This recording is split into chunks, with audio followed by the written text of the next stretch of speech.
Avevamo un obiettivo che era quello di uscire quanto prima dall'esercizio provvisorio. Ci siamo riusciti con un mese di anticipo e quindi abbiamo a disposizione ora 3/4 dell'anno per mettere a terra tutte quelli che sono i nostri obiettivi che abbiamo inserito nel bilancio, quindi vuol dire da subito mettere a disposizione le risorse per la sanità, per le medicine integrate, quelle per le borse di specialità dei medici di medicina generale, delle borse di studio per gli studenti, mettere subito a disposizione delle scuole e dell'infanzia i 38 milioni per il loro sostegno, mettere subito a disposizione di Veneto Strade le risorse per la manutenzione straordinaria delle nostre viabilità e le risorse per la progettazione delle opere più importanti. Ecco, quindi credo, oltre alle risorse anche per la sicurezza idraulica. Ecco. È una manovra di bilancio che doveva in primo luogo portarci fuori dall'esercizio provvisorio e su questo c'è stata un grande senso di responsabilità anche da parte delle opposizioni. Devo dire però che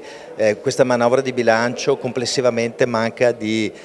visione, coraggio e lungimiranza per quanto riguarda il tema del fatto di pensare a una riforma fiscale che renda più uguale, più giusto il Veneto e che era necessario, abbiamo rimarcato in aula, avere più risorse per dare risposte alla sanità, al sociale, agli anziani in lista d'attesa, alla necessità di cure per la salute psichica, al tema dei giovani soprattutto. Registro comunque anche delle cose positive sul clima di collaborazione, registro le cose positive sull'ordine del giorno per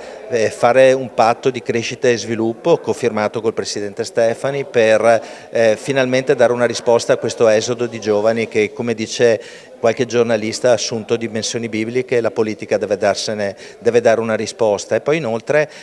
vedo delle aperture sul tema del co-housing e di affrontare il tema casa, che sono i veri temi fondamentali che questa regione deve affrontare. In sintesi potremmo dire l'alunno può fare ma non si applica, sarebbe servito maggior coraggio, ma dobbiamo insieme cercare di darlo a questa regione.